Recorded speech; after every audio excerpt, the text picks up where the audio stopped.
నమస్తే. ఇప్పుడు మీరు చూడబోతున్న వీడియో ఖచ్చితంగా మీకు ఉపయోగపడుతుంది, నచ్చుతుంది కూడా. మరి మీకు నచ్చిన విషయం నాకు తెలియాలి అంటే ఈ వీడియోని మీరు లైక్ చేయాలి, షేర్ చేయాలి, అలాగే మన ఛానల్‌ని సబ్స్క్రైబ్ చేయాలి. మీ సపోర్ట్‌ని నాకు అందిస్తారు కదూ! ఓకే. ఇప్పుడు వీడియోని స్టార్ట్ చేద్దాం. నమస్తే. Welcome to our channel. నేను కుప్ప పద్మిని. ప్రస్తుతంతో పాటు ప్రముఖ ఆధ్యాత్మికవేత్త, వాస్తు జ్యోతిష పండితులు, లలిత ఉపాసకులు, వాస్తు జ్యోతిష శిక్షణ నిపుణులు బ్రహ్మశ్రీ నానాజీ పట్నాయక్ గారు మనతో పాటు ఉన్నారు. మాట్లాడదాం. సార్ నమస్తే సార్. శ్రీమాత్రే నమః.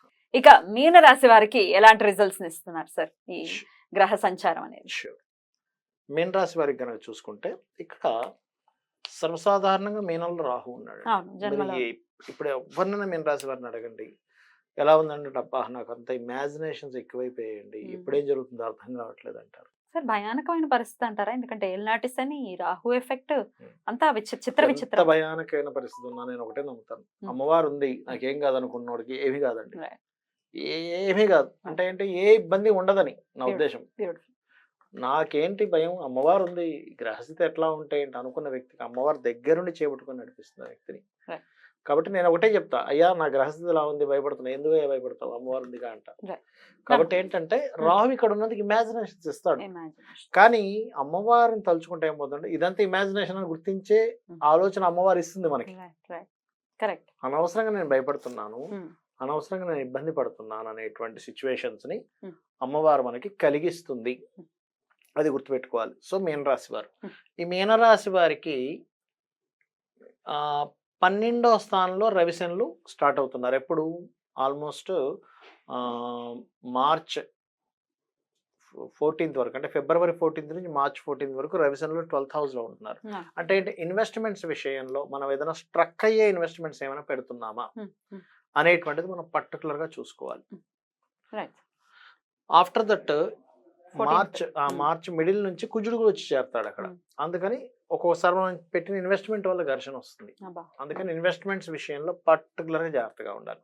ఇక 14th మార్చ్ నుంచి రవి వస్తాడు, ఏప్రిల్ 14th వరకు రాహు దగ్గరికి.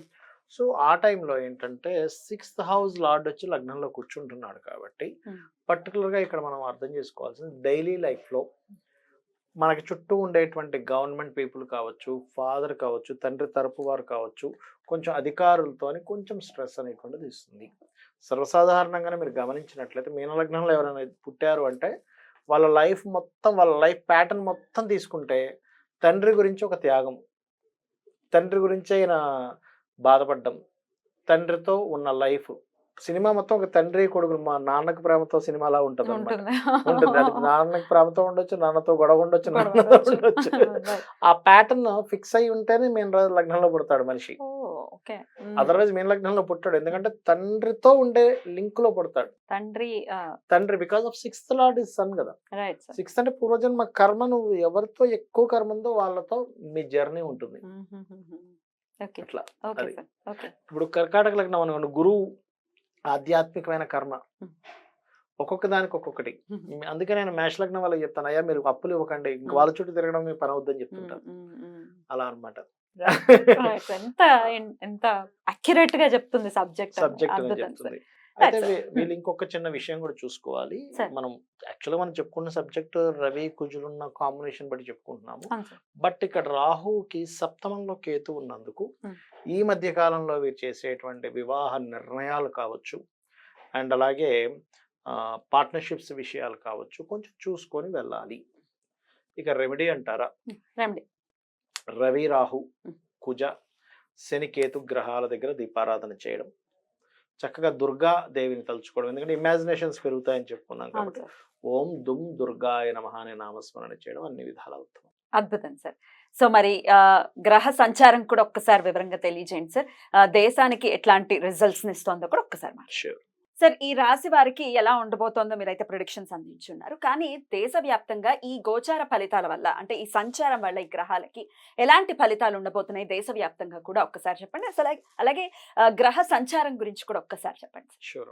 యాక్చువల్గా ఈ రోజు ఇది వేయడానికి కారణం ఏంటంటే, మనం 1.5 month బ్యాకే మనం చెప్పుకున్నాం ఇది కొంచెం ఈ గ్రహాల యొక్క కదలిక ఇలా ఉందని. కాకపోతే ఏంటంటే కొంతమంది నన్ను పర్సనల్గా అడిగింది ఏంటంటే, ఎందుకండి ఒకసారి మీకు మాకేమైనా ఎక్స్ప్లెయిన్ చేసి చూపించగలరా బోర్డు మీద అని అడిగారు.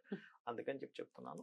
ఫస్ట్ ఆఫ్ ఆల్ ఏంటంటే అమ్మ గుర్తుపెట్టుకోండి, ఎప్పుడు కూడా రవి కుజులు ఉన్నారు కదా, రవి కుజ అంటే ఏంటంటే, రవి అంటే ఒక ఎనర్జీ ఇచ్చేటువంటి ప్లానెట్, కుజుడు కూడా ఎనర్జీ ప్లానెట్. ఈ ఎనర్జీ ఒక్కొక్కసారి పాపగ్రహాలతో కలిసినప్పుడు ఏమవుతుందంటే మిస్యూజ్ అవుతుంది.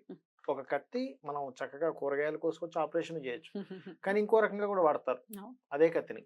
అలా ఏంటంటే ఎనీ ప్లానెట్ అది బాగున్నప్పుడు ఇచ్చే రిజల్ట్, అది పాపగ్రహాలతో కలిసినప్పుడు ఉన్న రిజల్ట్ వేరుగా ఉంటాయి.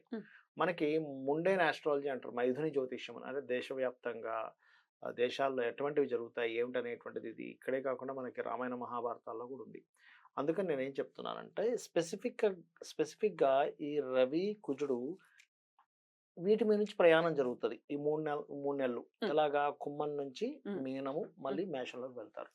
ఇలాంటి సందర్భంలో అయితే లక్కీగా ఏంటంటే కాలసర్ప యోగంలో గురువు బయట ఉన్నాడు, ఇది ఒక లక్. గురువు కనుక లోపల ఉండి ఇంకా దారుణంగా ఇది మొత్తానికి కాలసర్పం అయ్యేది.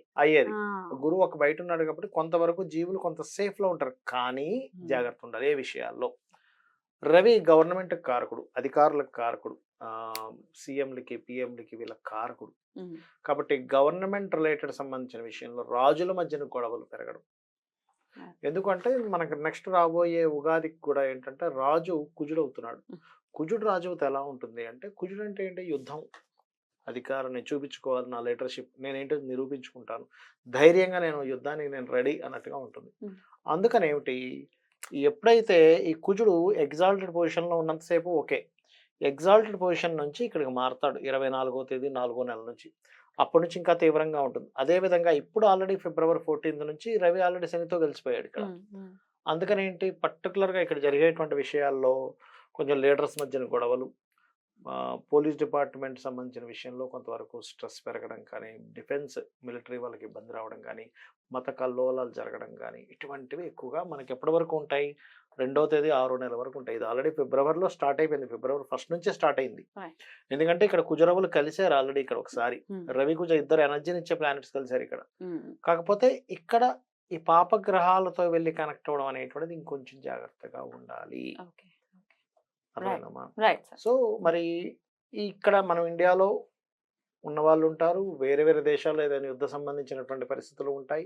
అప్పుడు మాత్రం వీళ్ళు చేసుకోవాల్సిన రెమెడీ ఏమిటి, ఏ దేశంలో ఉన్నా ఎవరున్నా అంటే వాళ్ళకి జాతకంతో సంబంధం లేదు. కొంతమందికి నాది పలానా రాశి అని తెలియదు, పలానా నక్షత్రం అని తెలియదు, ఏదో వాళ్ళు చిన్నప్పుడు ఏదో రాశారా మిస్ అయ్యాయంటే అంటూ ఉంటారు. అటువంటి వారు నేను చెప్పేది ఒకటే, అమ్మవారికి సంబంధించిన వాటిలో చండీ పారాయణం వినడం కానీ, తర్పణం చేయడం కానీ, హోమం చేసుకోవడం కానీ చేసుకోవాలి. విన్నా సరిపోతుంది.